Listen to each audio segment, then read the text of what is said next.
उत्तर प्रदेश के शिक्षा मित्रों का साफ तौर पे यही कहना है कि हर बार कैबिनेट बैठक होती है, शिक्षा मित्रों के बीच में एक उम्मीद जगती है कि मानो अब शिक्षा मित्रों के लिए कुछ किया जाएगा, लेकिन कैबिनेट बैठक समाप्त होती है और उसके बाद पता चलता है कि शिक्षा मित्रों के मामले में जो चर्चाएं की गई हैं वो शून्य है। शिक्षा मित्रों को इस बार भी कुछ नहीं मिलने वाला और इससे कहीं ना कहीं शिक्षा मित्रों को काफी ज्यादा समस्याओं का सामना करना पड़ता है। लंबे समय से शिक्षा मित्र शासन प्रशासन से उत्तर प्रदेश सरकार से गुहार लगा रहे कि जल्द से जल्द इनकी समस्याओं का हल किया जाए, लेकिन सरकार की तरफ से कोई भी उचित कदम उठाया जा रहा है। दूसरी तरफ अगर हम बात करें कोर्ट की, तो कोर्ट की तरफ से भी शिक्षा मित्रों के लिए कहा गया है कि मानदेय वृद्धि की जाए, लेकिन फिर भी सरकार कोर्ट की बात को भी नहीं माने। इस वजह से शिक्षा मित्र काफी ज्यादा परेशान है और इनका यही कहना है कि सरकार अब उनकी समस्याओं का हल कर दे, क्योंकि इतने लंबे वक्त से ये शिक्षा मित्र लगातार शासन प्रशासन से, सरकार से, कोर्ट से सबसे गुहार लगा रहे कि शिक्षा मित्रों की समस्याओं का हल हो, इनके मानदेय में वृद्धि हो, ताकि ये अपना जीवन अच्छे से व्यतीत कर सके। लेकिन हर बार महज इन शिक्षा मित्रों को आश्वासन ही मिलता है, ना कि इनकी समस्याओं का हल होता है। और इस पर शिक्षा मित्र जो है वो काफी ज्यादा नाराज है और सरकार से बार बार ये सवाल कर रहे हैं कि आखिर इनकी समस्याओं का हल कब होगा। अटल टीवी की टीम ने इस विषय पर बातचीत की शिक्षा मित्र पवन गोलिया से, उनका क्या कुछ कहना था इन सारी चीजों पे आप भी सुनिए। पवन गोलिया जी, आपका हमारे चैनल अटल टीवी पे बहुत बहुत स्वागत है। जी, आपका भी स्वागत और हमारा नमस्कार। जी पवन गोलिया जी, एक बार फिर से जो शिक्षा मित्रों को लेकर बैठकें हैं वो तेज हो गई हैं और ये सिलसिला अब और तेज होता हुआ दिखाई दे रहा। हाल फिलहाल में शिक्षा मंत्री संदीप सिंह ने ये कहा है कि अधिकारियों के संग बैठक करके बहुत जल्दी शिक्षा मित्रों के मुद्दे पे बातचीत की जाएगी, लेकिन बैठकें तो लंबे समय से होती चली आ रही, फिर भी शिक्षा मित्रों के लिए कुछ खास निकलकर सामने नहीं आता है। जब भी शिक्षा मित्रों की समस्याओं को उठाया जाता है तब अधिकारियों का और मंत्रियों का यही कहना हो जाता है कि बस अब शिक्षा मित्रों को लेकर बैठकें होने जा रही और समस्याओं का हल हो जाएगा।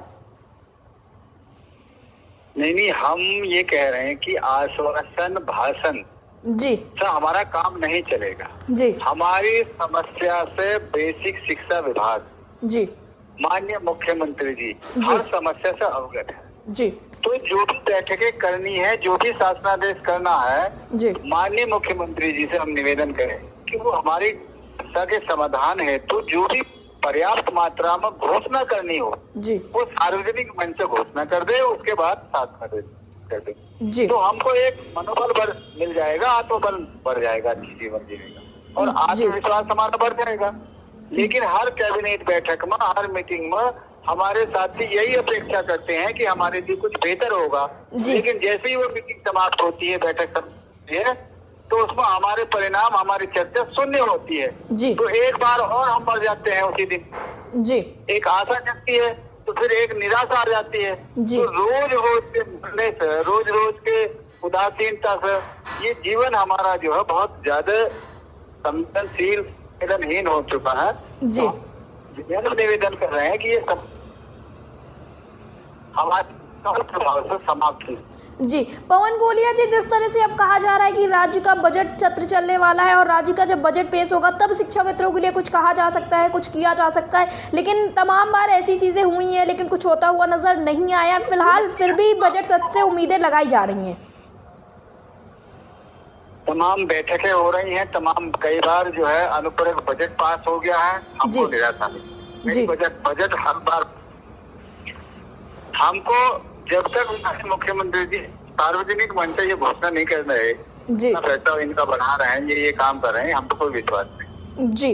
अगर ये नहीं कर रहे तो बहुत ही दयनीय स्थिति है शासन की जी, कि एक आम आदमी को, अपने कार्मिक को, अपने शिक्षक को जो लंबे समय से कार्य कर रहा है, अभी सुप्रीम कोर्ट का माननीय सर्वोच्च न्यायालय का एक डिसीजन आया परसों जी, उसमें ये सीधा कहा है कि किसी भी लंबे समय से जी उसके समान कार्य से, समान वेतन से उसको वंचित नहीं किया जा सकता जी। यानी कि आप संविदा पर अल्प समय के लिए रख सकते हैं जी, लेकिन आप 20, 22, 30, 40 साल के लिए संविदा पर नहीं रख सकते जी। तो अगर वो कार्य कर रहा है, उसकी वही योग्यता है और वही कार्य है तो उसका समान, उसका राइट न्यायालय का आदेश जी। पवन गोलिया जी, आपने जैसा कि सुप्रीम कोर्ट की बात कही, तो जब कोर्ट की तरफ से भी ये शिक्षा मित्रों के लिए कहा गया, हाई कोर्ट से कहा गया कि शिक्षा मित्रों को उचित मानदेय पे रखा जाए, लेकिन फिर भी सरकार शिक्षा मित्रों की नहीं सुन रही। तो इस तरह से कोर्ट की तरफ से भी बार बार कहा जाता है लेकिन फिर भी सरकार नहीं सुनती आप लोगों की। हाँ, तो ये सरकार की संवेदनहीनता है ना, ये अमान्य व्यवहार है। हम तो कह रहे हैं कि कोई भी शासन अपने कार्मिक का शोषण नहीं कर सकता जी, लेकिन फिर भी हो रहा है। तो ये जिम्मेदारी नैतिक जिम्मेदारी है, मुझे मुख्यमंत्री जी की है, शिक्षा मंत्री जी की है जी, क्योंकि उन्होंने चलाना उनके तो बैठे हैं, उनका दायित्व जी। हमारा दायित्व ये है शिक्षण कार्य बेहतर तरह तो माननीय मुख्यमंत्री जी का भी दायित्व है कि अपने शिक्षक का, अपने कार्मिक का भी। जी, पवन गोलिया जी, एयरटेल टीवी से जुड़ने के लिए धन्यवाद।